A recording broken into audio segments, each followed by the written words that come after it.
የስራ ውል በጽሁፍ አልተደረገም ማለት የስራ ውሉ የለም ማለት አይደለም። ልክ እንደሚታሰበው የኮንትራት ቅጥር ብሎ አሁን የተለመደው የ3 ወር ኮንትራት ይለዋል ቋሚ ስራ ሆኖ ማለት ነው። አንድ አሰሪ የስራ ውሉን ካቋረጠ በዚህ ጉዳይ ላይ ተደጋጋሚ ማስጠንቀቂያ ሰጥቼዋለሁ የሚል ክርክር በማቅረብ ብቻ ስንብቱን ህጋዊ እንዲሆንለት ለፍርድ ቤት ክርክር ቢያቀርብ አውቶማቲካሊ ተቀባይነት ያገኛል ማለት አይደለም። አንድ ሰው 5 ማስጠንቀቂያ ስለሰጠው 6ኛው ላይ አሰናብት የሚል ህግ የለም። 30 ቀን ውስጥ እርምጃ ካልወሰድክ ይቅርታ እንዳረክለት ይቆጠርለታል እንደማለት ነው። በግልጽ ነው።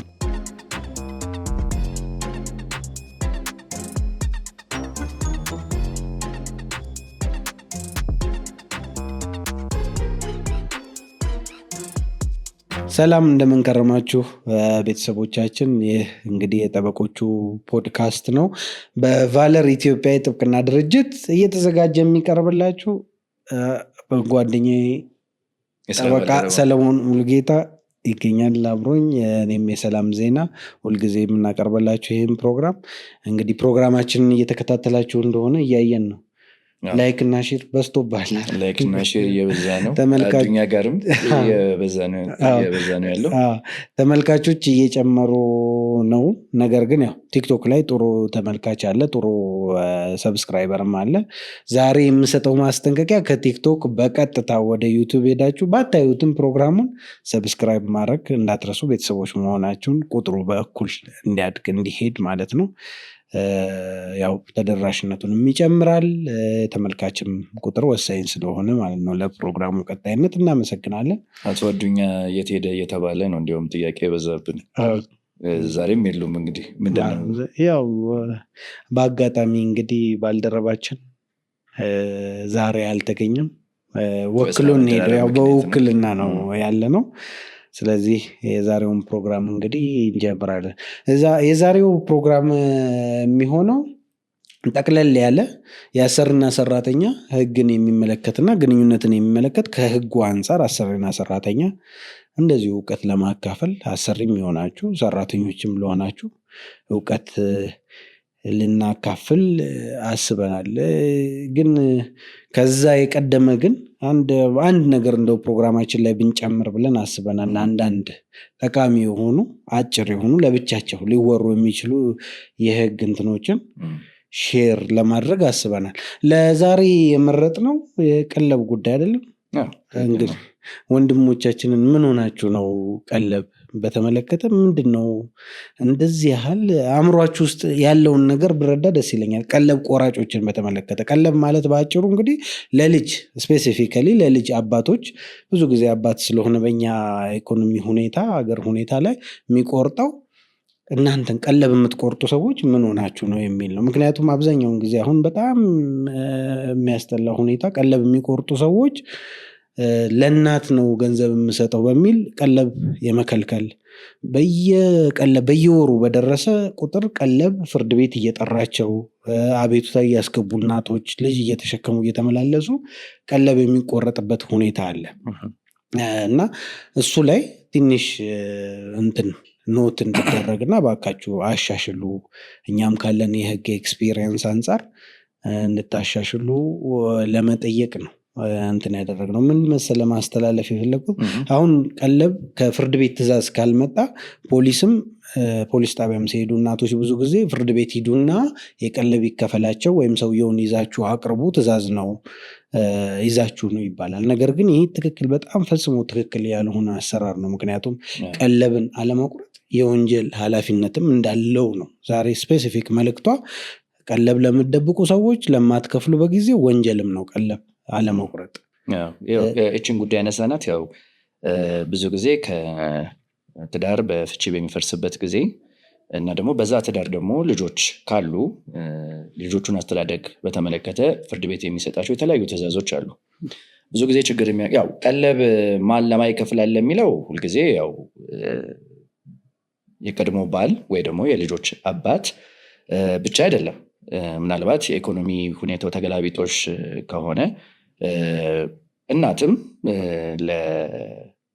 ለአባት ልትከፍልበት፣ በተለይ ደግሞ ልጆች አባታቸው ጋር የሚያድጉ ከሆነ ቀለብ ልትከፍልበት እንድትከፍል ልትታዘዝም ትችላለች። ያው ከእንቱን ጋር ሳይሆን ያው አድማጮቻችንም ይህን እንዲረዱልን ፈልገን ነው። ያው ሁልጊዜ አባት ብቻ አይደለም ቀለብ የሚከፍለው፣ እናትም ቀለብ ልትከፍል የምትችልበት ሁኔታዎች ያጋጥማሉ። ግን ብዙ ጊዜ እንዲሁም ደግሞ ቀለብ ግዴታ ወላጆች ለልጆች አስተዳደግ ብቻ ብለው የሚከፍሉት አይደለም። አሁን ለዚህ ፕሮግራማችን ብቻ ስንል ነው አንዱ ተጋቢ ወገን የነበረ ለልጆች አስተዳደግ የሚከፍለውን ክፍያ በተመለከተ ብቻ ነው ያነሳ ነው እንጂ ምናልባት ለአሳዳጊም ለምንም ለወላጅም በተለያዩ ሁኔታ ህግ የሚያስቀምጣቸው ግዴታዎች አሉ። ቀለብ የሚጠይቁበት፣ ቀለብም ሌላኛው የቤተሰብ አባል እንዲከፍል የሚገደድበት፣ እሱን የዚች መልእክታችን አካል አይደለም። በፍርድ ቤት ውሳኔ መሰረት እንግዲህ ቀለብ ከተወሰነ እና ቀለብ የተወሰነበት ወገን ደግሞ ለመክፈል ፈቃደኛ ካልሆነ በተለያየ ምክንያት፣ ቅድም እንዳነሳው የየሰውን ምክንያት ለማወቅ በጣም ከባድ ነው የሚለው ግን ምክንያቶቹ ይኑሩ፣ ግን የፍርድ ቤት ውሳኔ እስካለ ድረስ እና ያ ውሳኔ እስካልተሻረ ድረስ የውሳኔው መፈጸም ይኖርበታል።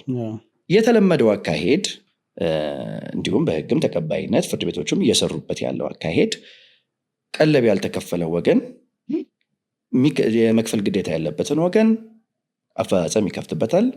አፈጻጸም ፋይል ከተከፈተ በኋላ ያው የአፈጻጸም መጥሪያውን ለባለ ዕዳው እንዲደርስ ይደረጋል። ባለ ዕዳው ደግሞ በተቀጠረው ቀጠሮ መጥቶ ክፍያውን ይፈጽማል። የማይፈጽም ከሆነ ደግሞ ያው ጉዳዩ የተያዘው አፈጻጸም ከመሆኑ አንፃር ፍርድ ቤቱ ደግሞ ፍርዱ እንዲፈጸም በሚል የሌሎች አስገዳጅ ትዕዛዞችን ይሰጣል። የተለመደው አካሄድ ይሄ ነው።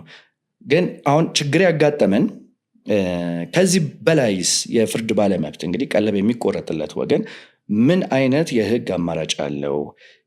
የፍርድ በቀለብን ደግሞ የመክፈል ግዴታ ያለበት ያችን ገንዘብ ፍርድ ቤት ሄዶ መክፈል አለመክፈል የሚያመጣበት ተጠያቂነት ከዛም የበለጠ ኃላፊነት አለበት ወይስ የለበትም? የወንጀል ተጠያቂነት ያመጣበታል ወይስ አያመጣበትም? ይሄ በአፈጻጸም ከሚሰጠው ትዕዛዝ ውጪ ማለት ነው። የአፈጻጸም ችሎቱ አስገድዶ ታስሮ ይፈጽም ሊል ይችላል። ግን ተጨማሪ የወንጀል ተጠያቂነት ሊያመጣ ይችላል ወይስ አይችልም የሚለው ነጥብ ነው እንደነሱ ያደረገው። እስቲ ምንድን ነው እዚህ ጋር ያለው? ቴንኪው። ዛሬ እንግዲህ ኖቲስ ነው እንዳልኩት የመልእክት ለማስተላለፍ የምንፈልገው ለፖሊስ፣ አቃቤ ህግ፣ ቀለብ ተቀባዮች እና ቀለብ ሰጪዎችም አሁን ያው ሰለሞን እንደገለጸው ዝርዝሩ እንደተጠበቀው ነው። ለልጆቻችሁ በተለይ አባቶች መክፈል አቅም ኖሯችሁ ፍርድ ቤት ተመላልሰው እንዲያስከፍሉ የምታደርጉ አባቶችን በሚመለከት ነው ይህም መልእክት። ፖሊሶችም አትመልሱ። እናቶች ቅሬታ ይዘው ሲመጡ የፍርድ ቤት ትዕዛዝ ውሳኔው መያዛቸው በቂ ነው። አነባለው እንግዲህ ከወንጀለኛ ህጋችን ከኢትዮጵያ ወንጀለኛ ህግ አንቀጽ 658 አነባለው። የቀለብ መስጠት ግዴታን አለመፈጸም ይላል።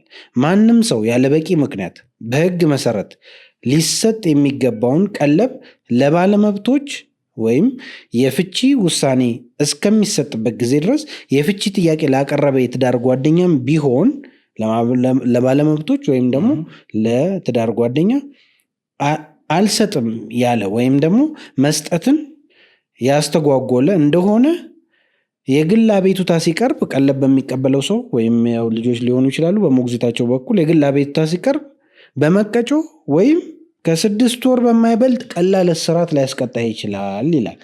ስለዚህ የአሁኗ የዛሬዋ መልእክት ፖሊስም ቢሆን በአካባቢው ባለ በቀለብ ሰጪው አካባቢ እናቶች መጥተው ቀለብ አልሰጥ አለኝ ሲል አይ ፍርድ ቤት ሄዳችሁ ትዕዛዝ አምጡ ሳይሆን እንደ ማንኛውም ደረቅ ወንጀል ወይም ደግሞ እንደ ማንኛውም ወንጀል ቃል ተቀብለው ሰውየውን ጠርተው በህግ እንዲጠየቅ የማመቻቸት ግዴታ አለባቸው። እናቶችም የግድ ፍርድ ቤት መመላለስ የለባቸው። ምክንያቱም እንዳልኩ ነው ብዙ ሰው ነው ቀለብ የሚተወው በዚህ ምክንያት። ቀለብ የ3 ወር ይርጋ አለበት። ከ3 ወር በላይ ካለፈ ላይሰጥ ይችላል፣ ሊከለከል ይችላል በፍርድ ቤት።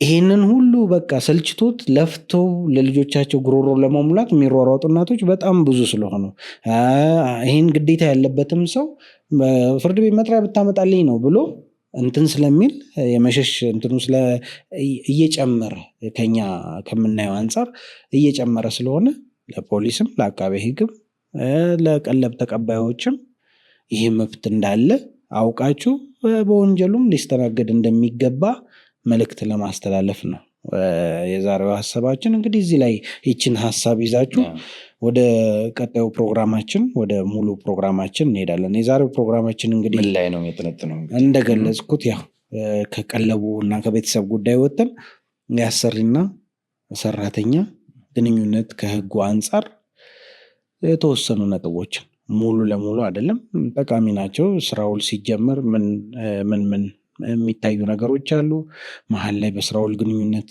በቅጥር ውል ግንኙነት መሀል የሚፈጸሙ ነገሮች ምን አሉ፣ መጨረሻ ደግሞ እንዴት ተደርጎ ሊቋረጥ ይችላል የሚለውን ጀነራል በሆነ መንገድ እንደተለመደው እንትን እናደርጋለን። ከመሰረቱን ጀምር። እንግዲህ አሰሪና ሰራተኛ ግንኙነት የሚጀምረው ያው በውል ነው። ህጉም እንግዲህ የአሰሪና ሰራተኛ አዋጁም የአሰሪና ሰራተኛ ግንኙነት በምን መልኩ እንደሚጀመር በግልጽ ያስቀመጣቸው ድንጋጌዎች አሉ። ስለዚህ አንድ በአሰሪና በሰራተኛው በኩል ህጋዊ ውጤት ያለው ውል መጀመሪያ መኖር ይኖርበታል ማለት ነው።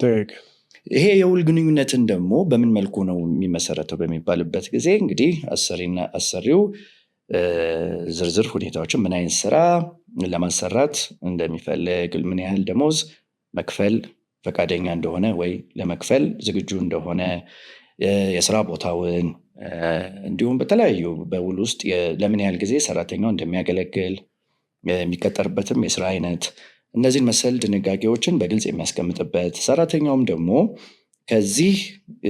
በዚህ ውል መሰረት ምን አይነት የውል ግዴታ ውስጥ እንደሚገባ መጀመሪያ የሚያውቅበት፣ ያ ማለትም በምን ደሞዝ እንደሚቀጠር፣ የት ቦታ እንደሚሰራ፣ ለማን ድርጅት እንደሚሰራ፣ በስራ ውስጥም ምን አይነት ኃላፊነቶች እንዳሉበት የተዘረዘረበት፣ የስራ ውሉ ራሱ ባህሪው ምን እንደሆነ ተገልጾ የሚቀመጥበት፣ የስራ ውሉ ራሱ ሊቋረጥ የሚችልበትም ሁኔታ ካለ ወይም ደግሞ የሚሻሻልበትም ሁኔታ ካለ የሚደነግጉ እነዚህ ሁሉ ድንጋጌዎችን የያዘ የስራ ውል መኖር አለበት ማለት ነው። ሚቲንግ ኦፍ ማይንድ በሁለቱ መካከል ስለ ስራው ስለሚሰራው ስራ መግባባት ሊኖር ይገባል ማለት ነው። እና ይህ የስራ ውል ደግሞ በምንድን ነው መሆን ያለበት? የስራ ውል በህጋችንም እንደሚደነገገው በጽሁፍ ነው መሆን ያለበት። በአሰሪና በሰራተኛው መካከል የሚደረግ ውል በጽሁፍ ይሆናል በምንልበት ጊዜ ለሰራተኛውም ለአሰሪውም ጥቅም አለው ማለት ነው። ምንድን ነው እነዛ ጥቅሞቹ? አሰሪው አንድ ለሰራተኛው ከሰራተኛው ጋር የሚኖረውን ግንኙነት በግልጽ የሚደነግግበት ይሆናል። ሰራተኛው ደግሞ መብቱን ከህጉ ከተቀመጡት ድንጋጌዎች በተጨማሪም መብትና ግዴታውን ለይቶ እንዲያውቅ እድል ይፈጥርለታል ማለት ነው። እና ያ ውል ጊዜ የአሰሪና ሰራተኛ በጽሁፍ በሚደረግ ውል ግንኙነታቸው ይመሰረታል ማለት ነው። እዚህ ጋር ግልጽ ለማድረግ ይህን ቶፒክ ያው ኢምፖርታንት የሚሆንበት ይኖራል። አሁን ተመልካች የሆነ አሰሪ ተመልካች የሆነ 5 ዓመት 6 ዓመት 10 ዓመት የሰራ ሰራተኛ ሊኖር ይችላል፣ ግን የቅጥር ውል የሌለው ማለት ነው። አዋጅ ቁጥር 1156 አሁን በተለይ ግልጽ ካደረጋቸው ነገሮች በፊት ነበር ፕራክቲካሊ በቃልም ውል አንድ ሰው ደሞዝ እየከፈለ ስራ ካሰራ የምትሰራውን ስራ ምናምን በቃል የማስረዳት በምስክር የማስረዳት ክርክሮችም ሲኖሩ በዛው ሁኔታ የሚታዩበት አግባብ ነበር። አሁን ግን በግልጽ ህጉ ምን ይላል? የጽሁፍ ውል ሊደረግ ይገባል። አንድ ሰራተኛ ስትቀጥረው በጽሁፍ ውል ሊኖራቸው ይገባል። አሁን ባይዘው አሉ አንዳንድ ደንበኞች ፋይል ሁሉ የማይኖራቸው ስንጀምር ገና አገልግሎት ታቅንዶ ደንበኞቻችን ሲመጡ ሰራተኞች ፋይል እስቲ እንየው ስትል ፋይል ምንም የለም ያው በቃል ነው እንትናም በዚህ ቀን የቀጠርኩት እንትናም በዚህ ነው የሚሰራልኝ የቤተሰብ እንትን ነው እንደዚህ ነው እንደዚህ። እነዚህ ነገሮች አይሰሩም። አትሊስት ማህደር ኖሮት ከውል ጀምሮ የሚደራጅ ከሙከራ ጊዜ ቅጥር ውል ጀምሮ የሚደራጅ ማህደር ሊኖሩ ይገባል። ይሄ ማህደር መነሻው የሚሆነው ውል የቅጥር ውል ነው የሚሆነው። የቅጥር ውል ባይፈጸም ደግሞ ይህንኑ አንተ የዘረዘርካቸውን ነገሮች ባይደረግ በጽሁፍ ባይደረግ በተቀጠረ በ15 ቀናት ውስጥ ምን ይላል አዋጁ?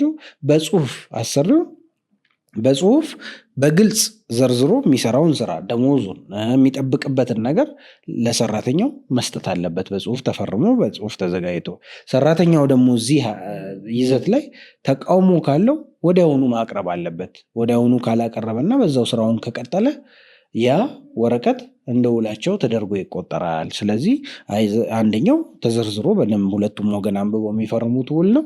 ሁለተኛው ደግሞ ይሄኛው የጽሁፍ ውል በደብዳቤ መልኩ የሚሰጠው ጽሁፍ ውል ነው የሚሆነው። እና አሁን ዛሬ እንግዲህ ይችን ውል በተመለከተ መልእክቴ ምንድን ነው? የጽሁፍ ሰነድ ሊኖረው ይገባል ነው ማንኛውም ቅጥር። ትክክል። ምንድን ነው ይሄም ያስፈለገው እኮ ለሰራተኛው መብት ጥበቃ ለማድረግ ነው። ህጉ ዓላማ አንድ ከዛ አንጻር ነው የምንረዳው። ምን ጉዳይ አጋጥሞኛል መሰለ፣ በቅርብ አንድ ድርጅት ከሰራተኞቹ ጋር የስራ ውል አላደረገም። በጽሁፍ የተደረገ ውል የለም። ግን ሰራተኞች ይሰራሉ፣ ደሞዝ ይከፈላቸዋል፣ የስራ መግቢያ ሰዓታቸውን ጠብቆ ይገባሉ፣ ይወጣሉ፣ ክፍያ ይወጣል፣ ፔንሽን ይቆረጣል። እንደዚህ አይነት ነገሮች እየተደረጉ ነው። እና ምን አይነት አመለካከት አየው ከአሰሪው በኩል ማለት ነው። የስራ ውሉ እንግዲህ ሰራተኞቹ ለመልቀቅ ፈለጉና የመብት ጥያቄ በሚያነሱበት ጊዜ በጽሁፍ የስራ ውል የለንም፣ ስለዚህ ግንኙነት የለንም የሚል አይነት አቋም እንደዚህ አይነት አመለካከት እንዳለ ተረዳው። ያው ያ ትክክል እንዳልሆነ ምንም እንኳን በጽሁፍ ውል ባይደረግ እንኳ ያ ግንኙነቱ እስከተረጋገጠ ድረስ የሰራተኛው መብት የሚጠበቅ መሆኑን፣ የሰራተኛው መብት ደግሞ የስራ ውሉ በጽሁፍ ከመሆን ካለመሆኑ ጋር የተያያዘ አለመሆኑን በማስረዳት ጉዳዩን ለማሰጥ እችላለሁ። ግን እንደዚህ አይነት አመለካከቶች አሉ። የስራ ውል በጽሁፍ አልተደረገም ማለት የስራ ውሉ የለም ማለት አይደለም። አሰሪዎች ከዚህ አንጻር ይህንን ግንዛቤ ሊወስዱ ይገባል። እንደ መርህ ደረጃ አሁን ባለው አዋጅ የግልጽ የጽሁፍ ውል ሊደረግ ይገባል። ያም እንዳልከው አድቫንቴጆቹን እንትን ስላለን አብዛኛው አሰሪም ሰራተኛም ይህን ሊመርጥ ይገባል። በቃ ውል ይኖረን፣ የሚያጋጭም ነገር አይኖርም። የተቀጠርክበትን መደብ ታውቃለህ፣ ደሞዝህን ታውቃለህ፣ የሚጠበቅብህን የስራ ግዴታ ታውቃለህ። እነዚህን ነገሮች ውሉ ስለሚደነግግ እንትን አይኖርም። እዚህ ጋር ተጨማሪ አሁን ብዙ ሰው ጋር እንትን የሌለው በአዲሱ ወይም ደግሞ ኦልሬዲ ብዙ ዓመት ሆነው ግን በመጨረሻ ባለው አስርና ሰራተኛ አዋጅ የፌዴራሉ የሙከራ ጊዜ ቅጥር ምን ያህል ጊዜ ነው ሙከራ ጊዜ እና ምንድን ነው ዓላማው የሚለው እንደው ትንሽ ብናወራው እሱንም ከሁሉ ጋር ስለሚሄድ ማለት ነው። ያው ዓላማው እንግዲህ ሰራተኛው ለተቀጠረበት የስራ ቦታ ተስማሚ ነው አይደለም፣ ብቃት አለው የለውም፣ ለቦታው ይመጥናል አይመጥንም የሚለውን ለመገምገም እንዲሁም ለመገምገም ለአሰሪው እድል የሚሰጥ ነው። ሰራተኛውም ደግሞ በዛ ጊዜ ውስጥ ለቦታው የሚመጥን መሆኑን ለአሰሪው ለማሳየት ያቺ ፕሮቤሽን ፔሪድ የምንላት የሙከራ ጊዜ በውል ውስጥ ትቀመጣለች። ዓላማው ይሄ ነው፣ ብቃቱን ለመፈተሽ ነው። ምንድን ነው ዓላማውም ይሄ መሆኑን የምትረዳው በዛች የጊዜ ውስጥ አሰሪው ሰራተኛው ለቦታው ብቁ አይደለም ብሎ የሚያምንበት ግልጽ መስፈርት አውጥቶ ገምግሞ ይህ ሰራተኛ ለዚህ ቦታ አይመጥንም ካለ ውሉን ያለምንም ተጨማሪ መስፈርት እንዲያቋርጥ መብት የሚሰጠው ከመሆኑ አንጻር ስታየው ዓላማው ይሄ ነው። በቃ የሰራተኛውን ብቃት ለቦታው ተስማሚነትን ለመፈተሽ የተቀመጠች ድንጋጌ ናት። ድንጋጌ ነው። ጊዜውን በተመለከተ እንግዲህ በተሻሻለው አስርና ሰራተኛ አዋጅ 60 ቀን ነው። በዚህ 60 ቀን ውስጥ ነው እንግዲህ ይሄ ፍተሻ አሰሪው እንዲያደርግ፣ ሰራተኛውም ደግሞ በዛ ጊዜ ውስጥ ለስራው ብቁ መሆኑን የማሳየት እድል የሚያገኘው ማለት ነው። ክሊር። አሁን እዚህ ጋር አጽንኦት መስጠት የምፈልገው 60 ቀን የበፊቱ የቀድሞ የነበረው 45 ቀን ስለነበረ በዛ አስተካርከው 15 ቀን ሊኖር 60 ቀን ነው የሙከራ ጊዜ እና ብዙ ጊዜ ጥቅሙ ከግምት ውስጥ አይገባም። አሰሪም ይቀጥርና ሰራተኛ ዞር ብሎ አያየውም። ከዛ 61ኛው ቀን ላይ የተለየ ባህሪ ሳይ ከኛ ጋር የሚመጣው ችግሮች ይሄ ነው። በቃ አልረካውበትም በስራው ገና እኮ 2 ወር አልሰራልኝም፣ 3 ወር ነው አልሰራም፣ 4 ወር አልሰራም ይላል።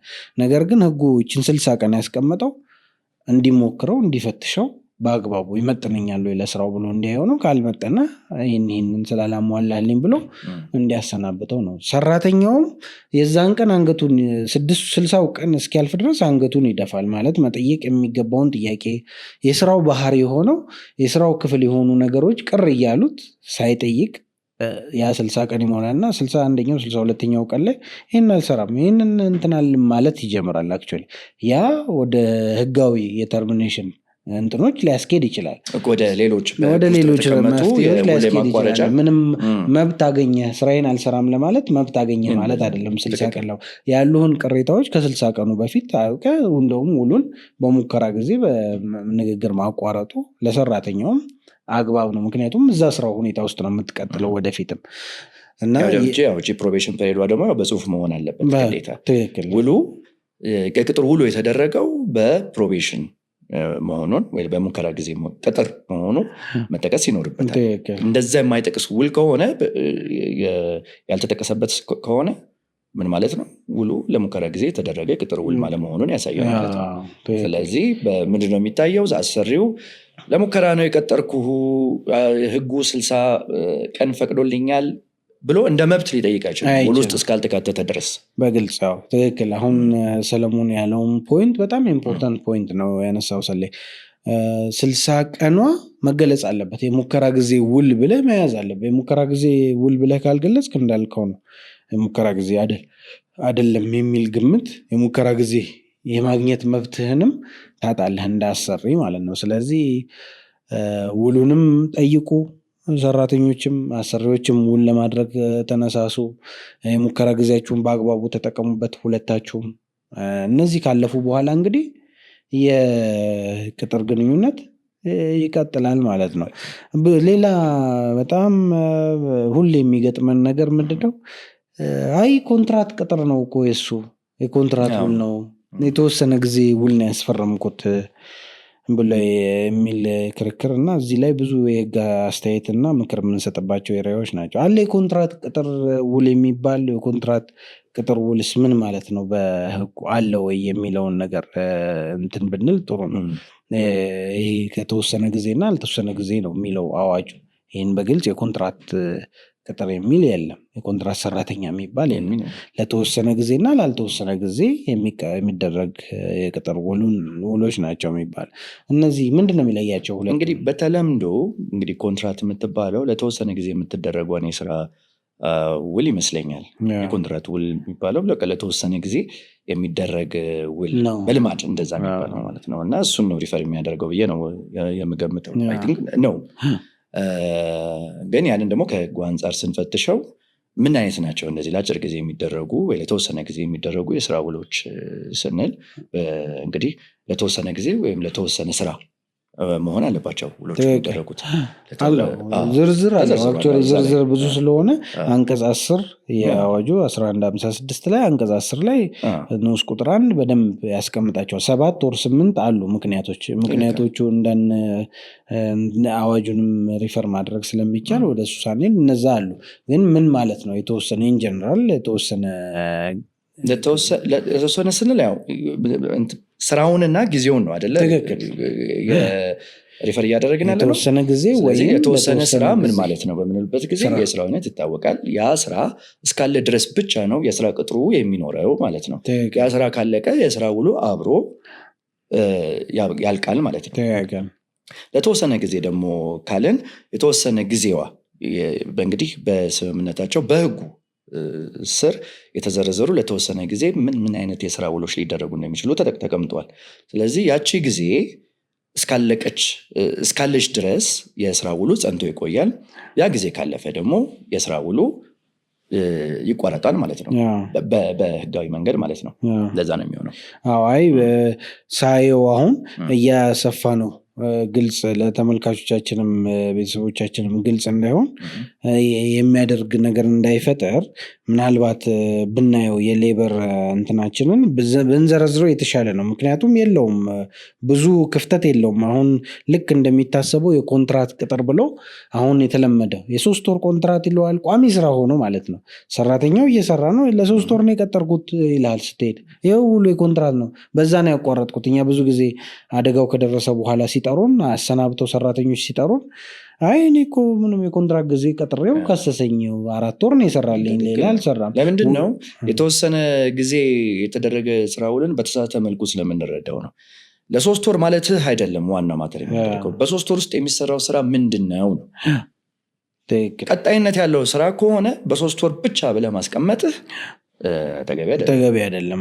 በቃ አሁን እሱን ለማስታረቅ ግልጽም ይኸው አዋጁን አውጥቼዋለሁ እና እናንብባቸው መሰለኝና ከዚህ በታች ይላል አንቀጽ 10 ንዑስ ቁጥር 1 ለተወሰነ ጊዜ ወይም ለተወሰነ ስራ፣ አሁን ቅድም እንዳልከው ለስራው ወይም ለጊዜው ነው መሰረት የሚያደርገው የሚደረግ የስራ ውል ይልና ከዚህ በታች በተዘረዘሩት ሁኔታዎች የስራ ውል ለተወሰነ ጊዜ ወይም ለተወሰነ ስራ ሊደረግ ይችላል።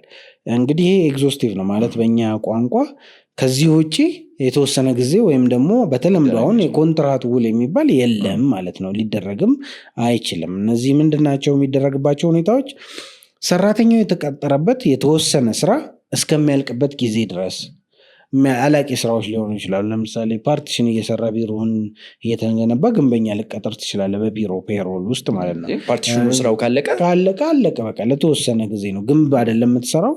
እኛ ምሳሌ እኛ ቢሮ አሁን ፓርቲሽን ብንሰራ የጥብቅና ስራ ነው ስራችን። ያ ፓርቲሽን ስራ ሲያልቅ የግድ ሰራተኛው አልቋል ሊሰናበት ይችላል። እንደዚህ ሲምፕሊ ያቀለልኩት እንጂ እንደዚህ አይነት ሌሎችም ጊዜያዊ ስራዎች ሲሰሩ ማለት።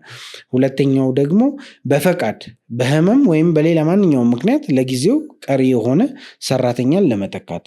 ይሄ ብዙ ጊዜ ወሊድ ላይ ለረዥም ጊዜ ሰራተኞች ስለሚሄዱ ሌሎችም በጣም ኦብቪየስ የሆኑ ስልጠና፣ ትሬኒንግ፣ የወሊድ ፍቃድ በሚኖሩ ረዣዥም ጊዜዎች በሚኖሩ ጊዜ ለዛም ጊዜ ገሌን ለመተካት ብለህ 6 ወር እንግዲህ የወለደችው ሴት 6 ወሯን ፈቃድ ጨርሳ ስትመለስ ወደ ስራዋ ትመለሳለች።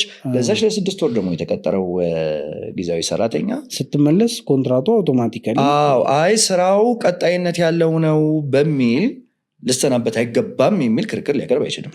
በቃ ለተወሰነ ጊዜ ሴትዮዋ እስክትመለስ የወሊድ ፈቃዷን ጨርሳ የተቀጠረ ስለሆነ ስራውን ቀጣይነት ቢኖረው ጊዜው ደርሷልና ሴትዮዋ ወደ ስራዋ ተመልሳለች እና የወለደችው እናት ተመልሳለች እና ስለዚህ የስራ ውሉ በዚህ እንደዚህ አይነት ሁኔታዎች ላይ ለተወሰነ ጊዜ ስራ ውል ሊደረግ ይችላል። ትክክል። ሰራተኛን ለመተካት ማለት ነው። አሁን ሶስተኛው ደግሞ የስራ ብዛት በሚያጋጥምበት ጊዜ ስራን ለማቃለል የስራ ጫና ተፈጥሮ የምትሰራው ስራ ከኤክስፔክት ካደረከው በላይ ሆኖ ጫናው ሲበዛብህ ሰራተኛ ልትቀጥር ትችላለህ። የምትሰራው ስራ ተደራርቦ ማለት ነው። ሲዝናል የሆኑ ስራዎች ሊኖሩ፣ ሲዝናል ሳይሆን አክቹዋሊ ሌላው ጋር ስለሚካተት የስራ ጫና ሲኖር ስራህን ለማቃለል ብቻ ከኖርማል ውጭ የሆነውን አስረድተን። አራተኛው በህይወት ላይ አደጋ ወይም በንብረት ላይ ጉዳት እንዳይደርስ ለመከላከል አጣዳፊ ስራዎችን ለመስራት በድርጅቱ ስራ፣ እቃ፣ ህንፃ ወይም ፋብሪካ ላይ የደረሰውን ጉድለትና ብልሽት ለማደስ። ለምሳሌ ማሽን ተበላሸ ወይ በጎርፍ አደጋ ብዙ ማሽኖች እንዳለ ጎርፍ ፋብሪካ ውስጥ ገባና ያንን ማሽኖቹን በታትኖ ለማጽዳት ሰርቪስ ለማድረግ ኖርማል የነበረ 2-3 ቴክኒክ ባለሙያ አልበቃ ብሎ 20-30 ቴክኒክ ባለሙያዎች ቀጥረ በአጭር ጊዜ ለመጨረስ ብታደርግ ያንን ለዛች ስራ ብቻ አደጋውን ለመከላከል ብቻ ተመሳሳይ ናቸው። ተመልካቾቻችን ስዕሉን የተረዱት ይመስለኛል። በቃ እንትኑን እንዲረዱት ነው፣ ክሊር ፖይንቷን እንዲረዷት ነው ምሳሌዎቹን ጨምሮ። አምስተኛው አልፎ አልፎ የሚሰራ ስራ ማለትም ስራው የአንድ አሰሪ ቋሚ ስራ ሆኖ እየተቋረጠ ስራው በሚኖርበት ጊዜ ብቻ የሚሰራ ስራ ሲሆን በአመት ውስጥ 2-3 የሚሰራው ስራ ሊሆን ይችላል እና ለዛ ጊዜያዊ ሰራተኛ ለዛ ለስራዋ ብቻ ብለህ ልትቀጠር ትችላለህ ነው። 6ኛው የወቅት ስራ ለመስራት ማለትም የአንድ አሰሪ ቋሚ ስራ ሆኖ በየአመቱ ለተወሰነ ጊዜ ብቻ በተለመደው ጊዜ እየተደጋገመ የሚሰራ ስራ ለመስራት ኦዲት ቆጠራ ሊሆን ይችላል። ለምሳሌ አንተ ሸቀጣሸቀጥ ነጋዴ ሆነ በቃ መጋዘን የምታስቆጥር አመት ለሂሳብ መዝጊያ የምታስቆጥር ከሆነ ለቆጠራ የምትቀጥራቸው ሰራተኞች ሊኖሩ ይችላሉ። ሌላውም አሰሪ ያው የራሱ የሆነ ምክንያት ሊኖረው ይችላል።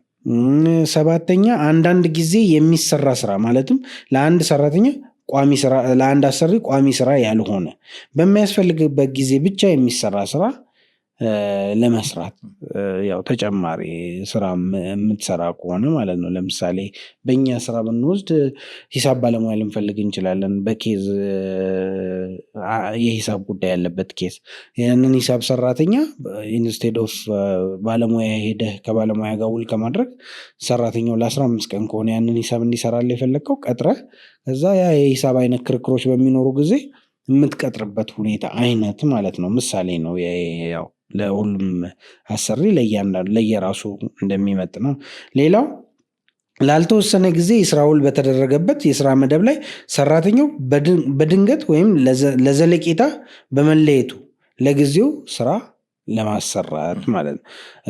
ሰራተኛ ድንገት ያው የተለያዩ ፐርሰናል ጉዳዮች ሊያጋጥሙ ይችላሉ። ወይም ደግሞ በቋሚነትም ሊቀር ይችላል። ድንገት ሰራተኛ ቢያርፍ ለምሳሌ ሌላ ሰራተኛ እስክትቀጥር ራሱን ጊዜያዊ ሰራተኛውን ልትቀጥረው ትችላለህ። ነገር ግን እስክትቀጥር ማስታወቂያ ወጥተህ ፕሮሲጀር የራሱ ካለው እስከዛ ሸፍን ተብሎ ያንን ግልጽ አድርገህ ማለት ነው። ገሌ ስላረፉ ገሌም ቦታ ሰራተኛ ቋሚ ሰራተኛ እስክንተካ ድረስ የተቀጠረ ጊዜያዊ ሰራተኛ ነው ብለህ እንትን ልታደርግ ይችላል። በድርጅት ሌላኛው ደግሞ መዋቅር ጥናት እና በጥናቱ አፈጻጸም መካከል አሁን የተለመደ ያው ድርጅት ሪኦርጋናይዝ ሲደረግ ወይም ደግሞ መዋቅር ሲጠና የሚፈጠርን ክፍተት አዲስ የስራ መደብ እስኪሞላ ድረስ ወይም ደግሞ ክፍተቶቹን ለመተካት ሊቀጠር ይችላል። ይሄ በዚህ ምክንያት ብቻ ነው ለተወሰነ ጊዜ ወይም ለተወሰነ ስራ በእነዚህ ምክንያቶች ብቻ ነው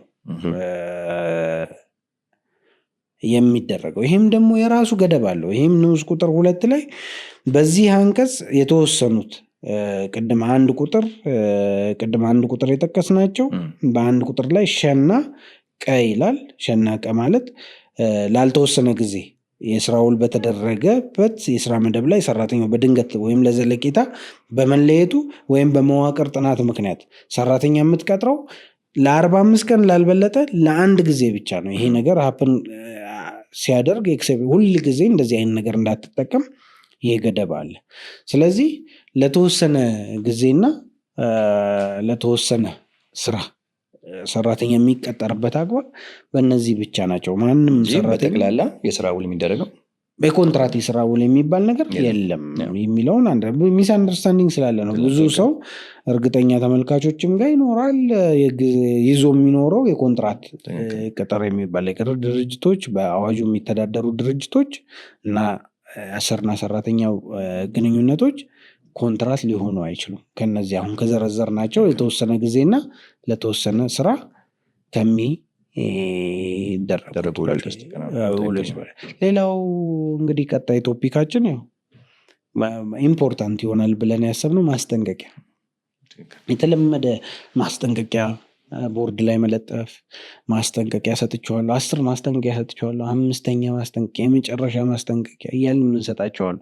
ይህ በህጉ ያለውን ኤክስፕሌን ብናደርግ በህግ ያለውን እንትን ማስጠንቀቂያ ጉዳይን በተመለከተ እንግዲህ እንደ ዓላማው የማስጠንቀቂያ መስጠት ዓላማው በአሰሪና ሰራተኛ አዋጁ በተለያዩ ቦታዎች ላይ ተጠቅሷል። ለምሳሌ ማስጠንቀቂያ መስጠት አንድ ሰራተኛ በሚቀርበት ጊዜ ያለ ፈቃድ በሚቀርበት ጊዜ አሰሪው ምንድነው ማድረግ ያለበት ከሚለው አንጻር ስናየው ህጉ በግልጽ ያስቀመጠው ድንጋጌ አለ። ማስጠንቀቂያ ሰጥ በተደጋጋሚ ጊዜ ማስጠንቀቂያ መስጠት እንዳለበት ህጉ ያስቀምጣል። ያንን በተደጋጋሚ ጊዜ ማስጠንቀቂያ መስጠቱ ምናልባት ቀጣይ የሚወስደውን የህግ እርምጃ የሚያጠናክርለትና ህጋዊ የሚያደርግለት ይሆናል። መሰረትም ነው መሰረታዊ ትክክል። በተለይ ከመቅረት ጋር በተያያዘ ማለት ነው። ስለዚህ ውል ለማቋረጥ እንደ ቅድመ ሁኔታ መሟላት ያለበት ተደርጎ በህጉ ክፍል ውስጥ በህጉ የአሰሪ እና ሰራተኛን ውል ለማቋረጥ የሚደነጉት ድንጋጌዎች ውስጥ ተቀምጧል። ከዛ ውጭ ደግሞ እንግዲህ መብትን ማሳወቂያ ሊሆን ይችላል። ማስታወቂያ ማውጣት አሰሪው ለሰራተኛው በተለያዩ ጊዜ የሚሰጣቸው መመሪያዎች ካሉ ማስታወቂያ መስጠት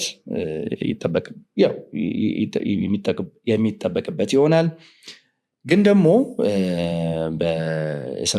ቅድም እንዳልኩ የአሰሪና ሰራተኛ ውል ለማቋረጥ በሚፈለግበት ጊዜ እንደ መንደርደሪያ ሳይሆን ግን ይህንን ሀሳቡን የስራ ውሉ ለማቋረጥ ያለውን ሀሳብ እስከነ ምክንያቱ ለሰራተኛው ለማሳወቅ የሚያገለግል ይሆናል። ማስጠንቀቂያ ማለት ነው። በአዋጃችን አንቀጽ 28 ስር ነው እንግዲህ በማስጠንቀቂያ የስራ ውል የሚቋረጥበት ምክንያቶች ተዘርዝሯል። 27 ደግሞ ያለ ማስጠንቀቂያ የስራ ውልን ለማቋረጥ አሰሪው ምን አይነት ሂደቶችን መከተል ወይም ምን አይነት ምክንያቶችን ማሟላት እንዳለበት ተደንጓል። አሁን እንግዲህ ስለ ማስጠንቀቂያ አንቀጽ 28 ስር ነው በዝርዝር የተቀመጠውና ስለዚህ በአንቀጽ 28 ስር አሰሪው የስራ ውሉ ለማቋረጥ በቂ ምክንያት አለኝ ብሎ ካሰበ ቅድመ ማስጠንቀቂያ ለሰራተኛው መስጠት ይኖርበታል። ያ የሚሰጠው የማስጠንቀቂያ ጊዜ ደግሞ ሰራተኛው እንዳገለገለበት ዘመን የሚወሰን ይሆናል ማለት ነው። እስከ 1 ዓመት ላገለገለ 1 ወር፣ ከ1 ዓመት እስከ 9 ዓመት ላገለገለ 2 ወር፣ ከዛ በላይ ደግሞ ላገለገለ 3 ወር ማስጠንቀቂያ በመስጠት የስራ ውል ለማቋረጥ እንደሚችል ተደንጓል። ግን ዝም ብሎ ማስጠንቀቂያ በመስጠት የስራ ውል ማቋረጥ ህጋዊ ነው እያልኩኝ ሳይሆን የማስጠንቀቂያ በአንቀጽ 28 ስር የስራ ውሉ ለማቋረጥ በቂ ምክንያቶች ካሉ እሱን በቂ ምክንያት አለኝ ብቻ ብለህ ተርሚኔት ማድረግ የስራ ውሉን ማቋረጥ ሳይሆን በማስጠንቀቂያ ሰጥተህ የስራ ውሉን ማቋረጥ ህግ እንደ ቅድመ ሁኔታ የሚያስቀምጠው ነው ማለት ነው። ግን እንግዲህ ይሄኛው የማስጠንቀቂያው ዓላማ እንግዲህ ሰራተኛው አውቆ የስራ ውሉ እንደሚቋረጥ አውቆ ቅድመ ዝግጅቶችን እንዲያደርግ፣ ሌላ ስራም የሚፈልግ ከሆነ ሌላ ስራ እንዲፈልግ እድል ለመስጠትም ይመስላል ነው ዓላማው። ሰራተኛው ዝግጅት እንዲያደርግ ነው። እንግዲህ ህጋዊ ነው ህጋዊ አይደለም የሚለው ሌላ ኢሹ ሆኖ ግን የማስጠንቀቂያው ዓላማ ይሄን ነው። ሰራተኛው የስራ ውሉ እንደሚቋረጥ አስቀድሞ እንዲያውቅ ያደርጋል ማለት ነው። እንግዲህ ከዚህ ጋር ደግሞ ሁለቱም ማስጠንቀቂያ አድሬስ ያደረካቸው አሁን አድሬስ ያደረካቸው ፖይንቶች ናቸው የማስጠንቀቂያን በተመለከተ ማለት ነው። ግን እዚህ ላይ ኢምፖርታንት እንትን ማድረግ የፈለግነው ነገር ማስጠንቀቂያ አሁን ሁለት እንትኖች ያወራህበት ማስጠንቀቂያ ቀድመህ መስጠት አስፈላጊ የሆነበት ሁለት ሁኔታዎች ገልጻ። አንዱ በግልጽ የሚያስቀምጠው የተደጋጋሚ ስራ የሚቀር ሰውና የሚያረፍድ ሰው ላይ ማስጠንቀቂያ በያረፈደበት ጊዜ በየቀረበት ቀን መስጠት አለበት። ምክንያትህን ይዘና መቅረትህ አግባብ አይደለም፣ መለጠፍም አለበት፣ ማሳወቅም አለበት። ሰራተኛውን በየቀረበት በ6 ወር ጊዜ ውስጥ 8 ጊዜ ያረፈደና 5 ጊዜ ደግሞ ወይም 5 ጊዜ የቀረ ደግሞ በተለያዩ ቀናት ስንብት ምክንያት ሊሆን ይችላል። ነገር ግን ለእያንዳንዱ ቀን ማስጠንቀቂያ ሊሰጠው ይገባል ስለሚል ማለት ነው። ሁለተኛው ደግሞ አሁን እንዳልከው ማለት ነው ቀድሞ ማስጠንቀቂያ በመስጠት የሚቋረጡ ውሎች አሉ። ከ1 ወር በኋላ በዚህ ቀን ውልህ ያቋርጣል። በቃ ብዙ ከድርጅት ጋር የተያያዙና ጠቅለል ያሉ እንትኖች ናቸው። ድርጅቱ ሲከስር፣ ሰው ለመቀነስ ሲፈልግ እንደዚህ አይነት ነገሮች ጋር የተያያዘ ነው። ግን ዞሮ ዞሮ ቅድመ ማስጠንቀቂያ እንድትዘጋጅ ነው፣ ስራ ልትለቅ ነው ተብሎ የሚሰጥ ነው። ዋናው ግን ይህን አርዕስት እንትን ያደረግንበት ፖይንት ምንድን ነው? የሚሰጡ አሉ ማስጠንቀቂያ፣ 1ኛ ማስጠንቀቂያ፣ 2ኛ ማስጠንቀቂያ፣ 3ኛ ማስጠንቀቂያ፣ የመጨረሻ ማስጠንቀቂያ፣ 4ኛ ማስጠንቀቂያ እያሉ ማስጠንቀቂያዎች የሚሰጡ ድርጅቶች አሉ። ማስጠንቀቂያ መስጠት ተገቢ ነው። ያላረካህ ሁኔታ ካለ ህገወጥ ስራ ሰራተኛው እየሰራ ከሆነ ማስጠንቀቂያ መስጠቱ አግባብ ነው። እንዲያውቀውም እያጎደለ ያለውን ለድርጅቱ ነገር እንዲያውቀውም ማስጠንቀቂያ መስጠት እንትን ነው። ይህንን ስንጠብቅብህ ነበር አልሰራህም፣ ስለዚህ ተጠንቀቅ ብሎ መስጠት ያው የትሬኒንግም አድርጌ ነው መወስደው ነው፣ ኤጁኬሽናልም ነው ለሰራተኛው። ሰራተኛውም ስተቱን ይማራል፣ ከዛ ስተቱም ይወጣል ብዬ አስባለሁ። ነገር ግን ጥቅም የለውም። አንድ ሰው 5 ማስጠንቀቂያ ስለሰጠው 6ኛው ላይ አሰናብት የሚል ህግ የለም። ኩሙሌቲቭሊ ደግሞ ደምረ እስካሁን 3 ማስጠንቀቂያዎች ተሰጥቶ ስላልተሻሻልክና መጨረሻውን ማስጠንቀቂያ ስለሰጠው በቀደም አሰናብቻለሁ የሚባልበት ግራውንድ በጣም ቅድም ከጠቀስናቸው ሁኔታዎች ውጪ የለም። በአሰሪና ሰራተኛዎች በተለምዶ የሚሰጥ ነው። ትክክል። ህብረት ስምምነት ሲደረግ ሰራተኞች ጋር ህብረት ስምምነት ላይ ሊቀመጥ ይችላል። እያንዳንዱን አዳዲስ ጥፋቶች ዝርዝረህ እነዚህ ጥፋቶች በ5 ማስጠንቀቂያ ሊያሰናብቱ ይችላሉ፣ 3ኛ ማስጠንቀቂያ ላይ ያሰናብታሉ፣ 2ኛ ማስጠንቀቂያ ላይ ያሰናብታሉ ተብሎ ሊለይ ይችላል። ነገር ግን እሱ ህብረት ስምምነት ላላቸው ድርጅቶች ነው። አሁን የምናወራው ስለ አዋጁ ስለሆነ አዋጁ ግን ማስጠንቀቂያ ቀድመ ሰጠ፣ ያንን ማስጠንቀቂያ ጠቅሰ ቀጣይ ጥፋት ሲፈጽም የምታሰናብትበት እንትን በጣም የተገደበ ለቀሪና ለማርፈድ ብቻ ነው እንጂ ለሌላ ነገር አይሆንም። ስለዚህ ይህንን የማስጠንቀቂያ አሰጣጠንትን ብናስተካክለው አጠቃቀማችንን ሰራተኛንም ኢሪቴት ያደርጋል። የመጨረሻ ማስጠንቀቂያ እያልኩ ሁሌ መስጠት ሰራተኛውን ወዳልሆነ ነገር እንዲሄድም ሊያደርገው ይችላል። አንዳንድ አሰሪዎች ጋር ይገጥመናል። ፋይሉ ማህደር የሰራተኛ ስታይ ሁሉም ማስጠንቀቂያ የመጨረሻ ማስጠንቀቂያ አለው። ግን ያ እንትን ህጋዊ ውጤት የሌለው ከሆነ የውሸት ነው የሚሆነው። ሰራተኛውም ላይ ምንድነው ኔጌቲቭ እንትን ይኖረዋል፣ አነሳሽነት ማለት ነው። በኔጌቲቭ ባሉታዊ መልኩ ምን የሚሰጡት ደብዳቤ ነው የሚጽፉት እነሱ ምን ያመጣሉ የሚል አይነት ሰራተኛውም ጋር እንትን ሊል ይችላል የሚል ሀሳብ ስላለው ማስጠንቀቂያም በአግባቡ መጠቀም ተገቢ ስለሆነ የማያስፈልጉ ማስጠንቀቂያዎችን ደግሞ ከመስጠት በቃል መወያየት የተሻለ ነው። ማስጠንቀቂያ ማብዛት ቀጣይ ለሚወሰድ የህግ እርምጃ ያን የወሰድከውን እርምጃ በህግ ፊት ምናልባት ጉዳይ ወደ ፍርድ ቤት መሄድ በህግ ፊት ተቀባይነት እንዲኖረው ቅድም ከኤክሴፕሽኑ ውጭ ማለት ነው ተቀባይነት እንዲኖረው አውቶማቲካሊ አያደርግም። ተያያዥነት የለውም። ስቲል አንድ አሰሪ የስራ ውሉን ካቋረጠ በዚህ ጉዳይ ላይ ተደጋጋሚ ማስጠንቀቂያ ሰጥቼዋለሁ የሚል ክርክር በማቅረብ ብቻ ስንብቱን ህጋዊ እንዲሆንለት ለፍርድ ቤት ክርክር ቢያቀርብ አውቶማቲካሊ ተቀባይነት ያገኛል ማለት አይደለም። ምንድነው መሆን ያለው? በማስጠንቀቂያ ውስጥ የተጠቀሱ ፍሬ ነገሮች አሉ አይደል? ሰራተኛው ይሄ ነገር አጥፍቷል፣ ይሄ ነገር አጥፍቷል፣ ይሄ ነገር አጥፍቷል። እነዚህ ነገሮች በእርግጥ መፈጠራቸውን በተጨማሪ ማስረጃ ማስረዳት ይኖርበታል። ያ ሰነድ መኖሩ፣ ያ ሰነድ ማስጠንቀቂያ መሰጠቱ፣ መለጠፉ ብቻ ነገሩ ያ ነገር ሆኗል ማለት አይደለም። ስለዚህ ተጨማሪ ማስረጃዎች አቅርበህ ልትከራከርበት የምትችል ህግ ያስገድዳል። እንዲያው ፕሮሲጀር ህብረት ስምምነት ካለ ፕሮሲጀሩን ጠብቄ ነው ያሰናበትኩት ከሚለው አንጻር ከተነሳ ለዛ ያግዝ ይሆናል እንጂ ስቲል ፍሬ ነገሩን ግን በእርግጥ ሰራተኛው እዛ ውስጥ የተጠቀሰውን ነገር አጥፍቷል ካመነ፣ ሰራተኛው ካመነ ሌላ ጉዳይ፣ ካላመነ ግን ያ ማስረጃ መሰጠቱ ብቻ ማስጠንቀቂያ መሰጠቱ ብቻ ነገሩ ተፈጽሟል ማለት አይደለም እና ከዚህ አንጻር ነገሮቹ ሊታዩ ይገባል። ትክክል። ከዛ ብቻ መታየቱም አንድ መታየት ይኖርበታል ከዚህ አንግል። ሁለተኛ ደግሞ ማስጠንቀቂያው በራሱ ማስጠንቀቂያ መሰጠቱ በራሱ ምንም ውጤት የለውም። 2 አማራጭ ተሰጥቶታል አንድ አሰሪ። አንደኛው በማስጠንቀቂያ ማሰናበት ነው፣ በቃ ከ1 ወር በኋላ ስራህን ትለቃለህ ብሎ ኖቲስ መስጠት ነው። ሁለተኛው ደግሞ ያጠፋው ጥፋት ካለ በ30 ቀን ውስጥ እርምጃ መውሰድ ነው። ያ እርምጃ ካልተወሰደ በ30 ቀን ውስጥ ዩዝለስ ነው። ከ30 ቀን በኋላ ያ ነገር ልታነሳውም አትችልም። ለምሳሌ መስረቅ፣ ከስራ ቦታ ንብረት መስረቅ ሊያስባረር ይችላል፣ አውቶማቲክ ስንብት ነው። ነገር ግን ይህንን ነገር እርምጃ ዝም ብለህ ማስጠንቀቂያ ሰርቀሃልና ማስጠንቀቂያ ሰጠህ ብለህ ማስጠንቀቂያ ሰጠህ ብትቶ አውቶማቲካሊ 30 ቀን ሲሞላው ያንን ምክንያት አድርገህ ልታሰናብት አትችልም። ግልጽ ነው። ይሄ በቃ አሰሪው ይሄ ነው ግልጽ። 30 ቀን ውስጥ እርምጃ የራሱ የሰጠው ማስጠንቀቂያ ሰጥ ሳይሆን እርምጃ ውሰድ ነው ህጉ የሚለው። ስለዚህ ህጉ 30 ቀን ውስጥ እርምጃ ካልወሰድክ ይቅርታ እንዳረክለት ይቆጠርለታል እንደማለት ነው ማለት ነው። ግልጽ ነው። በቃ የአሰሪና ሰራተኛ ግንኙነቱ ያው ብዙ ጊዜ የይርጋ እንደዚህ አይነት እንትኖች አላማ ጥቅል አላማ ከጀርባው ያለው አለ ህግ አለ ብሎ ሰው በስጋት እንዲኖር አይፈልግም። የህጉ አወቃቀር ሁልጊዜ እንዳልኩ ይቅርታ የውል ግዴታ ለምሳሌ መጠየቅ የምትችለው በ10 ዓመት ውስጥ ነው ይባላል።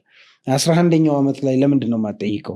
11ኛው ዓመት ላይ 12ኛው ዓመት ላይ ለምደ ያው እነዚህ የሚፈጥሩ ሴንስ ኦፍ ሴኪሪቲ አለ። በቃ ይህን ያህል ጊዜ ነው ሊጠይቀኛል። ከዛ አእምሮህም ሴታፑ እንደዛ ነው። ትረሳዋለህ፣ ይረሳዋል። በቃ አሰሪና ሰራተኛ ግንኙነት ላይ 30 ቀኗን ተጠቀም፣ ካልተጠቀምክ ምረዋል፣ በቃ ይቅርታ አድርጎልሃል ብሎ እየነገረው ነው ማለት ነው በተዘዋዋሪ። ስለዚህ ማስጠንቀቂያን ከዚህ አንግል እንድናየው ተመሳሳይ በማስጠንቀቂያ የስራ ውል በምታቆርጥበት ጊዜም ራሱ በአንቀጽ 28 በአዋጁ በአንቀጽ 28 ያልናት ማለት ናት። እንዲያው ትንሽ ብዥታ ዜጋ እንዳይፈጠር ስቲል ለአንድ ዓመት ላገለገለ ሰራተኛ የአንድ ወር ማስጠንቀቂያ ሰጥተህ ማቋረጥ እንደ መብት አይደለም ማለት በአንድ ወር ማስጠንቀቂያ ሰጥተህ ያቋረጥበት ምክንያትን ማረጋገጥ ይኖርብሃል ማለት ነው። ቻሌንጅ ከተደረገ ሰራተኛው ከተቀበለም እንዳልኩ ቅድም የተቀበለው ጥፋቴ ነው ወይ ይህንን ነገር ጉድለት ብቃት የለኝም ለቦታው ወይ እንግዲህ በ28 ስር የተዘረዘሩ ምክንያቶች ትክክል ናቸው ብሎ አምኖ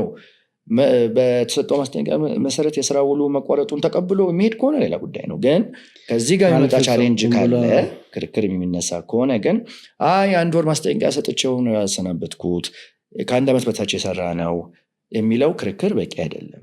ምክንያቱ ነው ዋናው።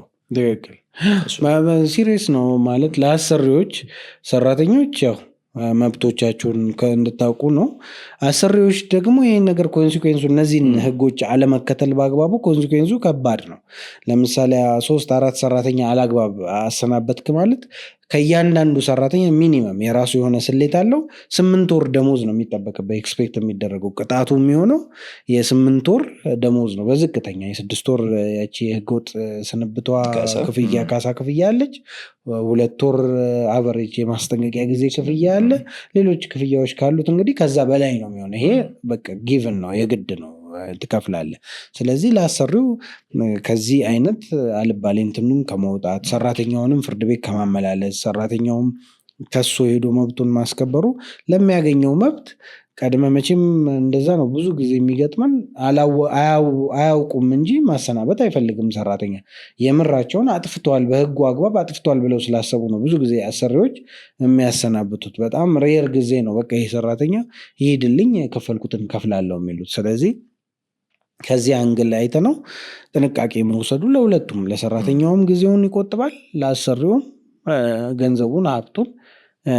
የጠበቃ ወጪ አለ፣ የክርክር ወጪ አለ፣ የፍርድ ቤት ስምህ እዛ ፍርድ ቤት በአካባቢህ ነው የሚሆነው። 10 ጊዜ መነሳት አንድ ድርጅት ብዙ ጊዜ አንድ ፍርድ ቤት ሲነሳ እዛው ክፍለ ከተማ ውስጥ ያለ ፍርድ ቤት ውስጥ ስሙ ሲነሳ ትምህርት ቤቱ ድርጅቱም ሬፑቴሽን ጥሩ ስለማይሆን ከዚህ አንግል እንዲያስቡት ነው። መጨረሻ ቶፒክ እንግዲህ እዚህ ላይ ምናልባት ከተቋረጠ የስራ ውል ተቋረጠ አሁን የሚያገናኘው ምንድነው? አሰሪና ሰራተኛን ከተቋረጠ በኋላ የስራ የጥቅማ ጥቅም ክፍያ ነው። ብዙ ጊዜ ኖቲስ አትደረግም። የጥቅማ ጥቅም ክፍያ ሰራተኞች ሲጉላሉ እናያለን፣ ሲመላለሱ ክፈሉኝ አትክፈሉኝ፣ መቼ ከሳምንት በኋላና ከወር በኋላና ቼክ ፈራሚ የለም፣ ወደ ሂሳብ የሚያስገባው ሰው የለም ሲባል እዚህ ላይ ክሊር ለማድረግ 7 ቀን ነው አሰሪ የሚሰጠው። 7 ቀን ከሆነ ጀምሮ ነው ክሊራንስ ከጨረሰ ክሊራንሱን ሰራተኛው የሚጠበቅበትን እጁ ያለ ንብረትና ክሊራንስ መጥቶ ማመልከቻ አስገብቶ ክሊራንስ ከጨረሰ በኋላ አንዳንድ ድርጅቶች ክሊራንስም ሳያስፈልግህ ለመያዝ ክሊራንስ አልወሰደም የሚል አይነት ስሜት ለመፍጠር ይፈልጋሉ። ስለዚህ ልክ 7ኛው ቀንህን ጠብቀህ ክሊራንስ አልጠራችሁኝም፣ ምንም ማስረከበው ንብረት የለም፣ ክሊራንስም ስርዓት ስለሌለው ድርጅቱ ጥቅማ ጥቅም ክፍያዎችን እንድትከፍሉኝ ብለህ በተሰናበትክ በ2ኛውም ቀን ብታስገባው ይሄንን ማመልከቻ ብታስገባ ለሰራተኛው ኢምፖርታንት ነው። እንደዚህ ክሊራንስ እና ደግሞ እንግዲህ ክሊራንስ ዞሮ ድርጅቱ ከሰራተኛው የሚፈልገው ምንም ንብረት የለም የሚል እንደማረጋገጫ አይነት ነገር ነው እና ያንን ሂደቱ ደግሞ የሚጠይቁ ድርጅቶች አሉ። የሌላቸውን ቅድም እንዳልከው ኖቲስ በመስጠት በዛ ጊዜ ውስጥ ክፍያ እንዲፈጸም ሰራተኛው ሊጠይቅ ይገባል። እነዚህ አይነት መስፈርቶችን የሚጠይቁ ድርጅቶች ካሉ ግን በወቅቱ ይህንን ሂደት ጀምሮ ይህንን ሂደት የክሊራንስ ሂደቱን ማጠናቀቅ፣ ማስረከብ ያለበትን ንብረት ማስረከብ፣ ድርጅቱ ከእሱ ሊጠይቅ የሚችለውን ጉዳዮች ሁሉ መጨረስ፣ ከዛ በኋላ መብቱን መጠየቅ ይችላል ማለት ነው። 2 ወይ ነው ማለት አሰሪው ክፍያውን በዛች በተቀመጠው ጊዜ ውስጥ መክፈል ይኖርበታል። ሰራተኛው ደግሞ የስራ ውሉ ከተቋረጠ ለድርጅቱ ያለው ግዴታ ምንድነው? ድርጅቱ ከሱ የሚጠይቃቸውን ነገሮች በሙሉ መመለስ፣ ማስረከብ፣ ንብረትም ካለ ማስረከብ፣ የሚከፈሉ ክፍያዎችም ካሉ መክፈል፣ ያልተወራረዱ ሂሳቦች ካሉ ማወራረድ፣ እነዚህ አይነት መሰል ሰነዶች በእጁ የሚገኙ ከሆነ ለስራ መገልገያ የተሰጡ መኪኖች ወይ ላፕቶፕ፣ የተለያዩ ቁሳቁሶች አሉ እና እነዚህ ነገሮችን በወቅቱ ማስረከብ። ለምን እነዚህ ነገሮችን ካላደረገ ተነጻጻሪ መብቱን ሊጠይቅ አይችልም ማለት ክፍያው ሊጠይቅ አይችልም ማለት ነው።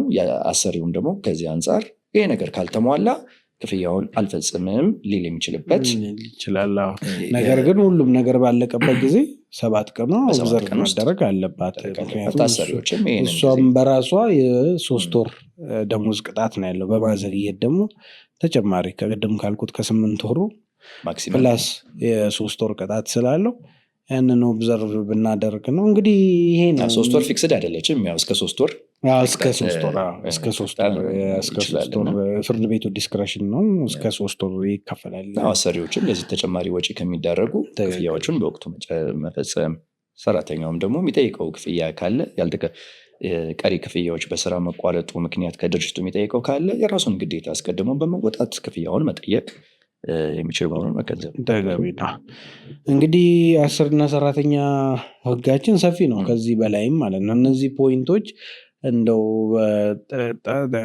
ስራ ግንኙነት ላይ ጠቃሚ ናቸው ብለን ያሰብናቸውን ነው ያቀረብነው። ብዙ የስራ ክርክሮችን ፍርድ ቤት የሚሄዱት እነዚህ መሰረታዊ የሆኑ ነገሮች ካለመረዳት ነው እንጂ እንዳለው ማንም ወጪ አይፈልግም። ማንም ጭቅጭቅ በጣም ኤክሴፕሽን ነው። ወጪ የሚፈለግበት ጊዜ የመጣ ይምጣ ብሎ ውል የሚቋረጥበት ጊዜ በጣም ኤክሴፕሽናል ነው። እነዚህን ነገሮች ብታዩ አሰሪዎች፣ ሰራተኞችም እንደዚህ አይነት ነገሮች ብታዩ፣ አሰሪዎች ደግሞ ከተቻለ የህግ ምክር፣ ቋሚ የህግ ምክር የአሰሪና ሰራተኛ ጉዳይን በተመለከተ የሚመለከታቸው ዲፓርትመንቶች እንዲያገኙ ትሬኒንግ እንዲያገኙ በአዋጆቹ ላይ ተገቢውን ጥረት ብታደርጉ ወጪም ይቀንሳል። ከምታወጡት እንደዚህ አይነት የካሳ ክፍያ፣ የተለያዩ ወጪዎች ከሱ ቆጥባችሁ ወደዚህኛው ወደ ስልጠናው ብታተኩሩ ወጪ ሊቀንስ ይችላል የሚል ነው። እንግዲህ የዛሬው ፕሮግራማችን በዚሁ ይጠናቀቃል። ተጨማሪ ላይ የአሰሪና ሰራተኛ ጉዳይን በተመለከተ ያቀረብናት ፕሮግራም ይችናት። በሰፊው ሌላም ጊዜ ይኖረናል። ባለሙያ አምጥተን የምንወያይበት ጊዜ ይሆናል። ይሄ እንደ መግቢያ ወሰዱት። እናመሰግናለን ስለተከታተላችሁን። እንግዲህ የዩቲዩብ ቻናላችን ላይ ሰብስክሪፕሽን ቁጥሩ በጣም ዝቅተኛ ነው። ተመልካቾች ቲክቶክ ላይ አጫጭር ቪዲዮዎቻችን የምታዩ ተመልካቾቻችን ዩቲዩብ ላይም እየገባችሁ አንድ አፍታ ዩቲዩብ ገብታችሁ ሰብስክራይብ እያደረጋችሁ መውጣት ትችላላችሁ። ሰብስክሪፕሽኑን በዚህ ሳምንት እስቲ ከፍ እናደርገው። እናመሰግናለን። ጠበቆቹ ፖድካስት እዚህ ላይ እንግዲህ የአሁኑን ሳምንት ፕሮግራም ጨርሷል።